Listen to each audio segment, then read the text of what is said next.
Hey, welcome back to another amazing episode of the Sales Team Ready podcast, where everything is possible, where there are no such thing as limits and obstacles, only opportunities, right? That there is nothing but the mountaintop to be reached. You are in the right place. This podcast is for people who know that they are sold out for something more, and for those who desire the mountaintop more than anything. I'm your host, Jim Padilla. If you stick around till the end, we're giving away gifts and bonuses that will help your scaling journey. Right? So make sure you listen all the way to the end for the details. But before we start our episode today, go to my website, jimp360.com. Connect with me there. You can find all of my social medias, my videos, our resources, what we have going on, promotions, how to hire us, how to work for us, and anything else, all under one location at jimp360.com. We're here to serve, make some magic happen. Make sure when you get there, hit that contact button, reach out to me and shoot me a text and let me know that you're here and you found me on the podcast. I would love to see what we can help you solve in your scaling journey. Let's dive in. There's a lot to unpack here. The first part is we're going to be talking about planning and leading your prospect through this entire journey, right from the opt-in, actually a little bit before the opt-in, right through until they purchase from you. And I think that's one of the biggest reasons why people don't buy is because they need to be led, almost held by the hand and lead them through your process so that they're going to be able to understand truly what you have. And by the time you get to making the offer, they cannot wait. They're like whipping out their credit card and saying, take my money. So it's a process of educating them and leading them on this path to that offer. Because if you're putting out, content that's kind of random, things that are still related to you and your industry and what you teach, that's great, but it's not going to lead them to the journey. So I'm going to show you in this section how to plan for that journey and you leading them along the way. We were talking a little bit earlier today about your ideal client. We're going to be talking about that today, and I'm going to show you a diagram that I've used for years and years with my clients. And it's kind of one of those things that you can talk about it, but when you see a diagram, it kind of makes a little bit more sense. So we're going to talk about that today. We're going to create your actual prospect plan using that worksheet that I sent earlier. We're going to start with the end goal in mind, which is your offer, right? We're going to take that and we're going to reverse engineer your offer so that we can guide them down the path that you want them to go. You control every step of their journey, and that's what I want you to remember about this. We don't want any kind of random, we used to call it spray and pray. They're spraying your content and your ads and everything else out there and just pray that it works. We're not going to do that. Yeah, so you're going to steer the ship for your prospects. I mean, you don't want to leave anything to chance. And I want to tell you about something I used to do with clients when they would come to me for ads. They would want to just send their ads traffic when you click on an ad on Facebook and it would go to their main website. And this is really not a great idea. I've never seen it work great. And the reason is because like a main website, it has too many distractions, right? You've got your menu bar at the top. You've got, maybe you do have an opt-in on the side or somewhere or a pop-up. There's articles on your website. There's too many things on your website. What I used to do instead was get people to go to just a landing page to give away something or even sell a small ticket item, $27 or something like that. And the reason that works better is because they have one thing and one thing only to do, right? You don't want to present them with a website where there's a million things to do because they don't know what to do next. You have to lead them to where you want them to go, right? So that's a really good example of what you want to do. Every step of the way, you're going to lead them there. And then there's going to be a call to action to go to the next step and the next step and the next step. And when you direct them along that journey, by the time they get to the offer, they're going to be ready to buy. So so we've talked about this.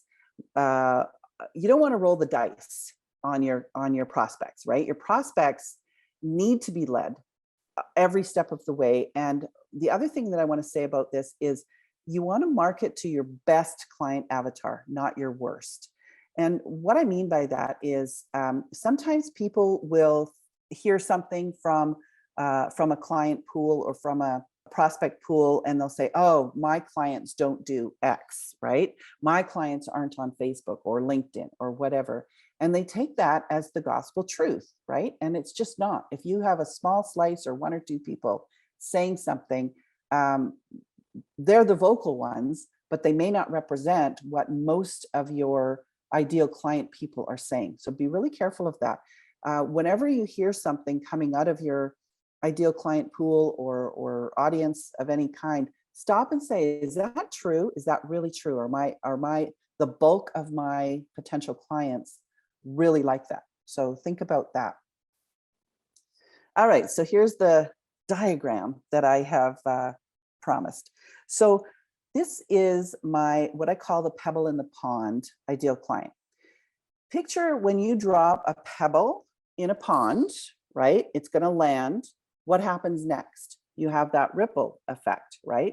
That goes out and goes out and goes out. In the center of that pond is your ideal client. That is the person that you've worked so hard on to find out what they like, what they don't like, all of the different attributes of what makes them the perfect client for you. You can solve their problems and all of that, right? So I'm going to give you an example of a lady that I worked with years ago. She had a boot camp, a weight loss boot camp. It was an in-person thing. And she'd been doing it for a short while. She was trying to get opt-ins, and her opt-in was a 200-page booklet on nutrition. It really didn't speak to any particular client. It was very generic, and she didn't even have one opt-in. So the first thing we did was an ideal client exercise, and she found out she's a very busy mom. She had 4 kids.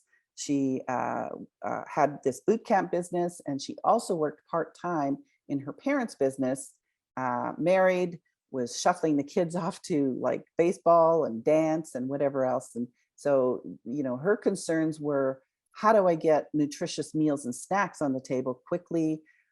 She, as a busy mom, she had a specific set of challenges, right? So we found out that was really her ideal client. She had a bunch of other busy moms in her boot camp because she was able to speak to them easily. She knew their thoughts. She knew what their fears were. She knew what their challenges were. So it was super easy to talk to those people, whether it was, speaking directly, whether it was, blog posts, emails, whatever it was, she knew how to talk to those folks. So but what we also discovered was that she had, in the secondary audience, in that first ripple here, she had a couple of busy dads, right? So when you think about it, same attributes as the busy mom, right?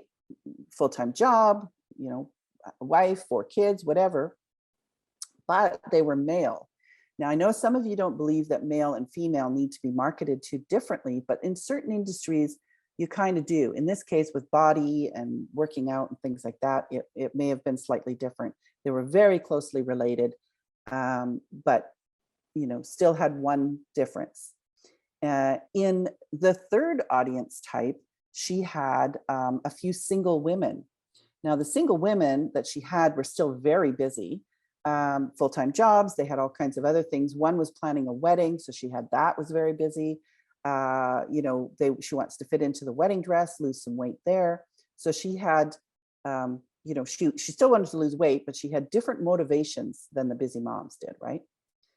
In the fourth audience, she had, believe it or not, some bodybuilders.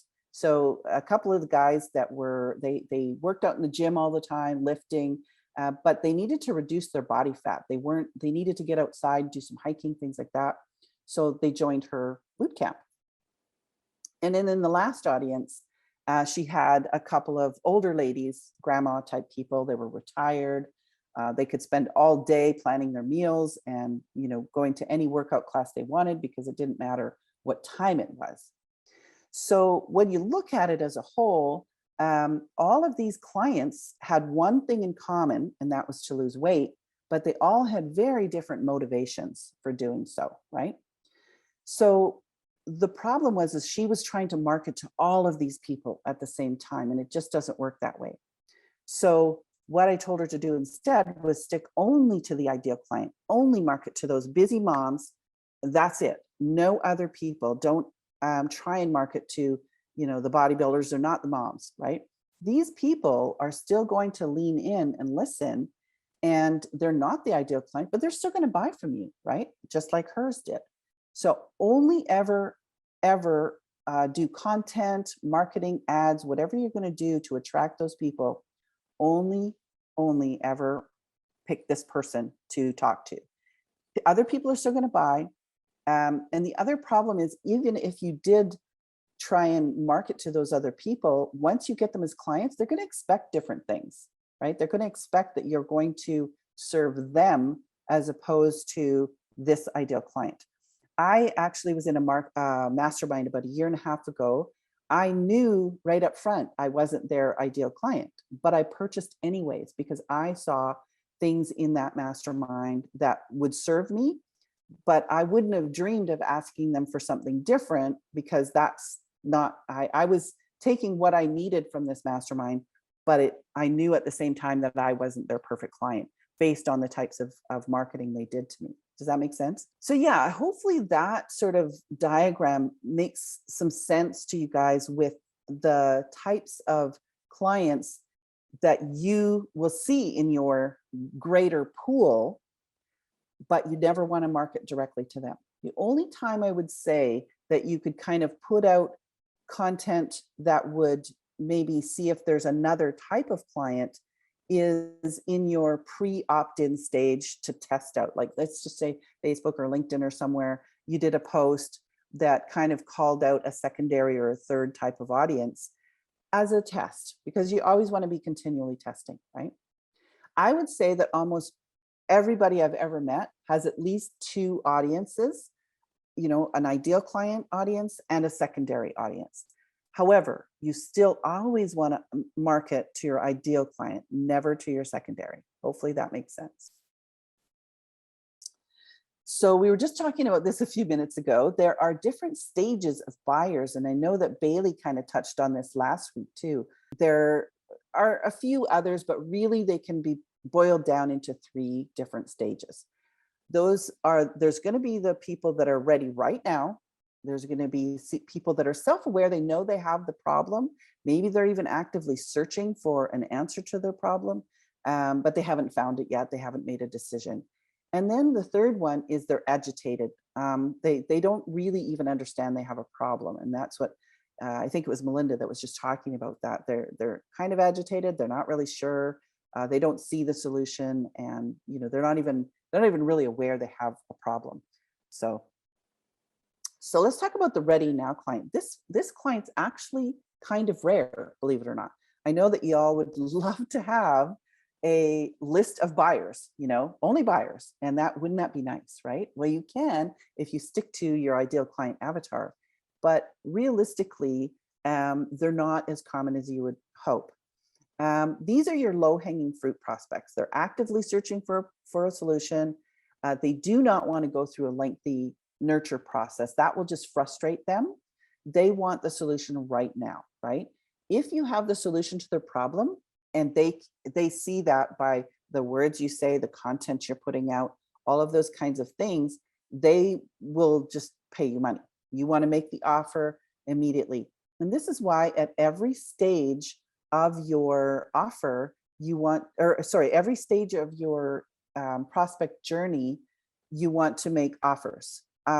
Years and years ago, we were told when you're doing your nurture sequence, your email sequence, and all of the other nurture things that you do, never make an offer. You're just trying to get them to know, like, and trust you, and all of those kinds of things is all warm and fuzzy, and be the expert in all of those things. Well, that's true, except for you still want to make an offer. There are those people that if you force them to go through a 2-week nurture email sequence, they're gone. They're going somewhere else. They're going to find somebody else that can help them, right?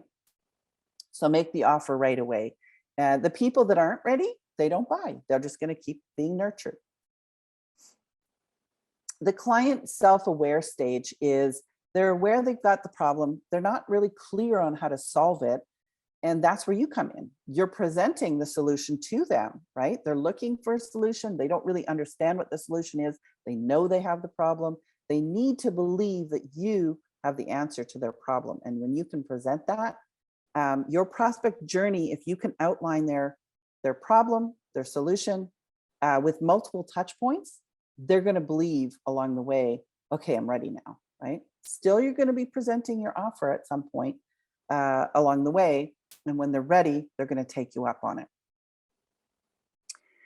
The agitated stage, they don't even know what their problem is. They have a problem, but it probably isn't the problem that they think they have, right?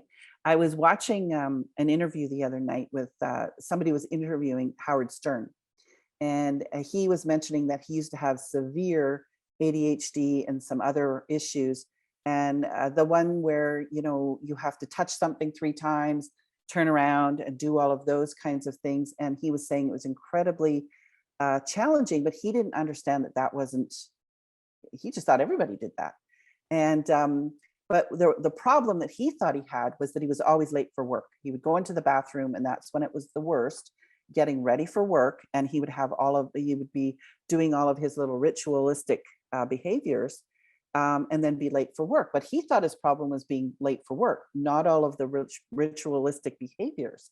And it took for somebody else to point that out to him before he realized that was the real problem. So sometimes people don't really understand what their real problem is, and they attribute it to something else. And it takes for you to present to them what the real problem is before they start to see it themselves. Have you ever read a sales page or an email or any form of content and you go, oh my God, that's me, that I do that, right? We all have. We've read something where it's like you see yourself in that scenario. That's the best kind of situation. If you can present to your potential client, to your prospect, that this is happening, this is happening, this is happening, and they're like, oh my gosh, that's me, they're going to lean in and start noticing that they do that, and that's why they need this solution that you provide. Now, they're not going to be ready right away. This is something that they will need to be nurtured probably a little bit longer term to have some education. They're not in a hurry to ease that pain because they don't really see it as pain yet, right? When they see that pain is actually causing a bunch of other problems in their life or their business, that's when they're going to pay attention, okay? So you need to educate those prospects along the way. And I was mentioning about education last week. I don't remember who I was talking to about it, but that's where your content comes in, is where you can educate people along the way with your emails, with your videos, with your blog posts, if you do those, social media posts. You're basically educating people along the way of what you do and how you solve those potential problems and solutions. So let's talk about your offer. Sales Team Ready podcast is sponsored by Gain the Edge. Gain the Edge is a sales acceleration company that helps people build systems and teams and strategies that help you actually have a business that is designed to generate revenue instead of just accidentally making it. Please check us out in the show notes because we have monthly workshops that are designed to help you get this in play. Visit the links in the show notes. And if you can't sign up for the one that's here, make sure you get yourself on the waiting list and we'll get you taken care of. Let's talk about your offer. Your goal is to lead them to your offer, right? So we're going to start with reverse engineering your offer. So if you want to take out your worksheet, if you have it, and what we're going to do is talk about what your solution is to your offer, right? Why is your offer there? What does it solve for your people? And it's really going to be one big overarching solution at this point, right? It's not going to be all of the things. We're going to talk about, you'll notice on that worksheet that there is the main, what does this solve? And then there's going to be micro problems that it solves. The prospect journey is going to be all about how you solve those little pain points one by one along the way that lead to your greater offer, right? I'm going to give you some examples of this in a moment. But your steps, like this mastermind, for example, the Sales Team Ready Mastermind is 12 months long. We're not solving all of your problems in 1 week or 1 month. it takes a while to sort of go through all of those, all of those steps, so that by the end of the year, you are now sales team ready, right? So what's a micro problem? A micro problem is a step in the process of your main offer. Okay, so it's a solution to a micro problem. Or sorry, each solution to a micro problem triggers another problem. So here's a really great example of this. Years ago, I have a friend named Justin Livingston. He actually used to be a client. Justin Livingston and Callan Rush were clients of Jim and Cindy. And they had in-person workshops way back in the day when those were really popular. And they served healers and people like that did in-person workshops. And one of the things that was a problem for these, the healers and people like that, was that they knew their content so well and they were helping people, but they didn't understand how to fill an entire workshop, right? They didn't know how to get people there. And so they held a workshop called Magnetize Your Audience. And so they were showing people how to magnetize people to come to your workshops. And so it was a wildly successful workshop and they got a lot of people there. But what happened was at the end of the workshop, so they had this, people had, okay, now I know how to get people to my workshop. Now what? Now what do I do with them? So they held a second workshop and it was called Mesmerize Your Audience. And so in that workshop, they showed them how to, lay out their content, how to teach people at the workshop for the best experience. Callan Rush was a instructional designer. And so she knew how to teach people to take their content and present it in such a way that it was really valuable to their audience. So they're like, great, now I can get people to my workshops. Now I can, mesmerize them with my content. It's so brilliant. How do I make money? So they had a third workshop and it was called Monetize Your Audience. So where they showed people how to get people there. They've mesmerized them. Now they're going to sell them something. So they had 3 separate workshops: magnetize, mesmerize, and monetize. So one problem solution created the next problem solution, and so on. And you can do that in a smaller way with your offer. What's the first thing you teach? Now that's going to create a new issue for you to solve for them, and then so on and so on. So that's a micro problem, and you're going to come up with a micro solution, and you're going to teach that along the way through your customer or your prospect journey, so that by the time they get to the end, they're like, oh my gosh, I need the whole package. How do I get this? So here's your prospect journey PSPS plan. Does anybody know? I can't see you right now, sorry, but does anyone know what PSPS stands for?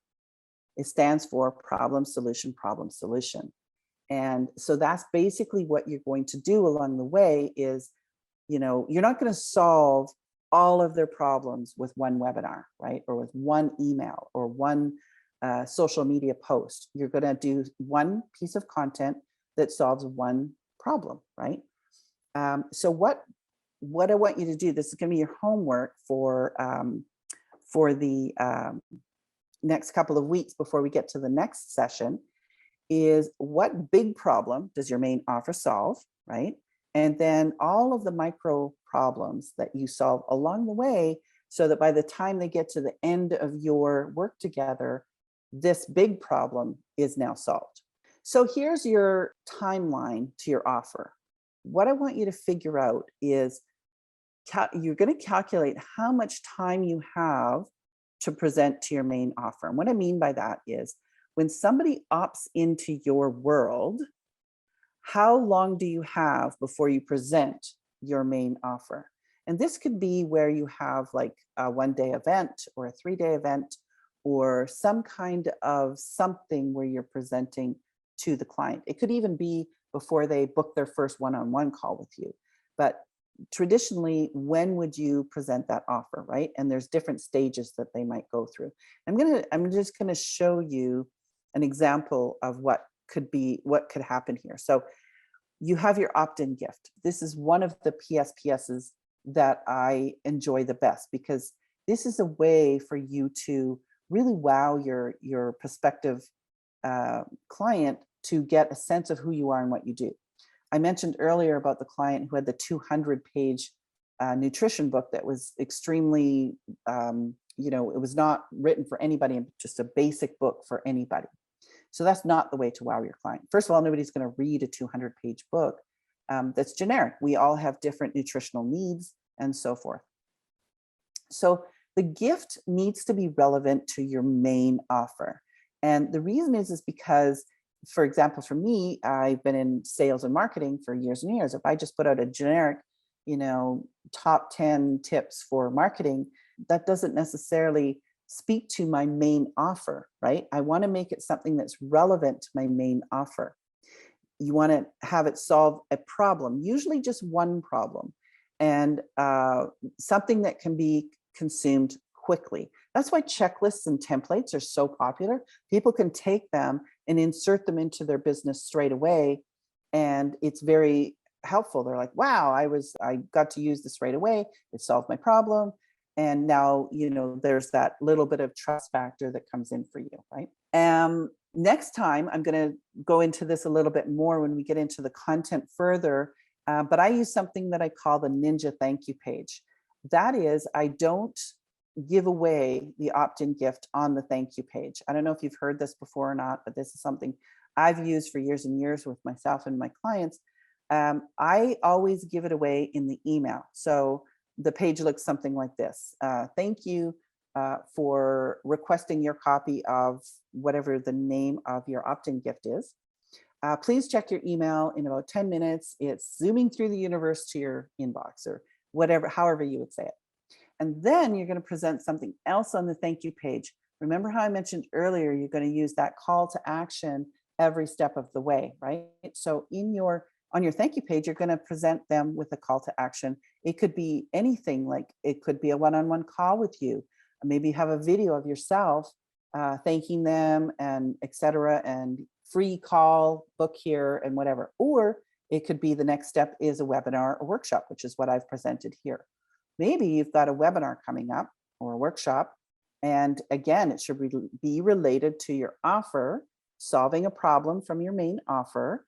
And you'd be surprised at how many people will sign up for that webinar or workshop right on that thank you page. They've just downloaded something, but if it's related, then they're going to go, oh, well, I just opted in for this really cool thing. And now they have a whole webinar on that exact same topic. They're probably going to opt in. But if they don't, that's okay, because now you have them on your email list and you can keep reminding them that you've got that webinar or workshop coming up. Okay. And then, of course, you've got your nurture emails. We all know about that. Once they opt in, they're going to start getting emails from you, positioning yourself as the expert, what you do, why you're qualified to give this information, et cetera, right? All along the way, you're solving these micro problems with your solution, okay? Use as many PS as you need to get to your main offer. So let's go through some examples of this. I'm going to use Sales Team Ready as the example here, right? Because you're all in it and you understand what's there. Sales Team Ready, the main problem is that it gets you ready to outsource so that you can hire a sales team external to yourself.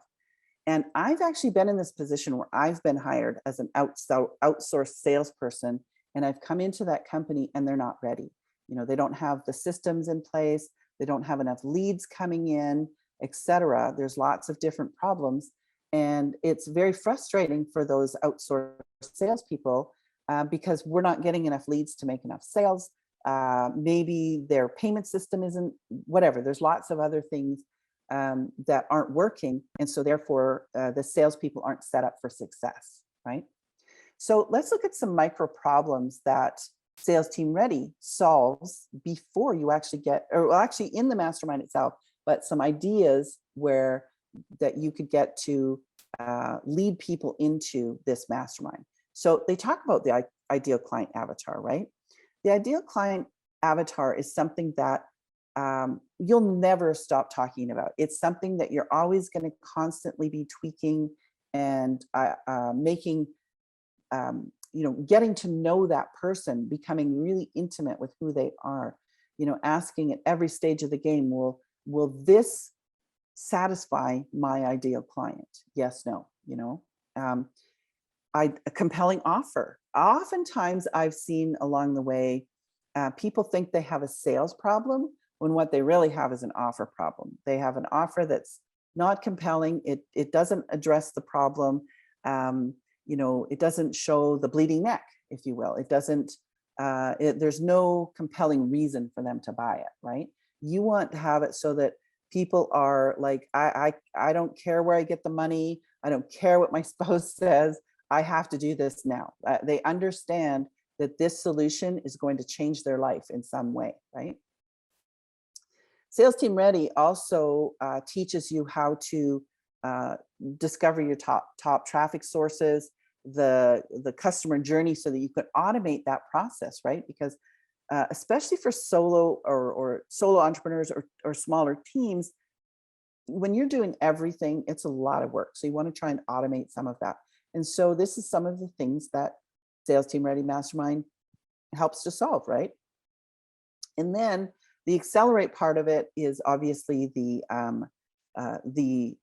exponential growth that you're going to get when you have all of these systems in place, right?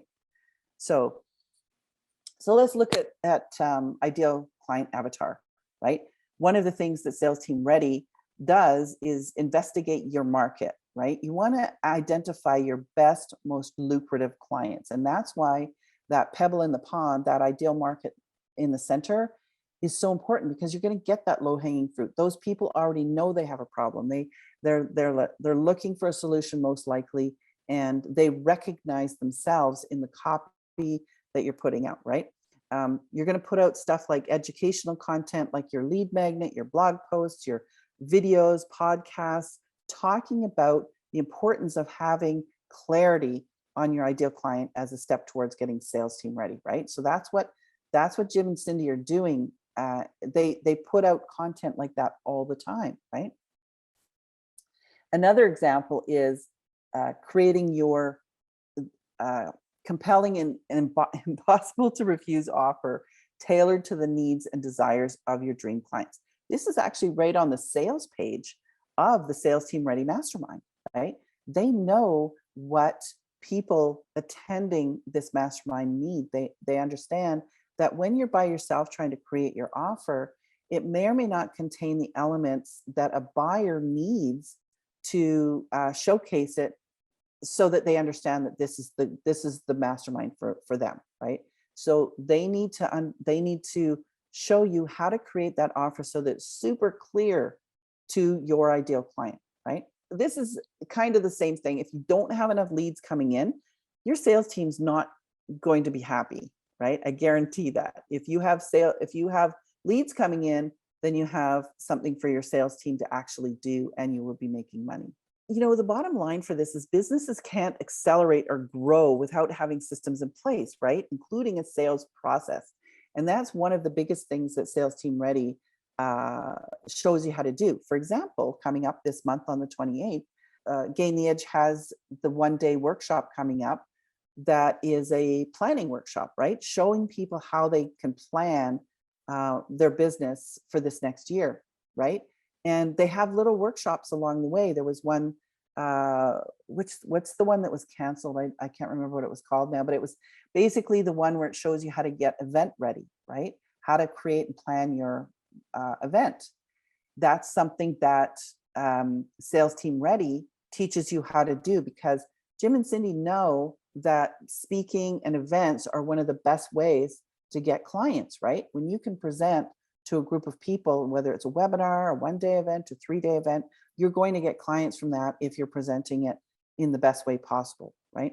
So that is some of the ways that Sales Team Ready takes their overarching promise, and micro problems it down to smaller things that they can teach you along the way, so that by the time you get to the offer, you're like, well, I need this. This is something that I'm not doing in my business the right way, so I need to work on this.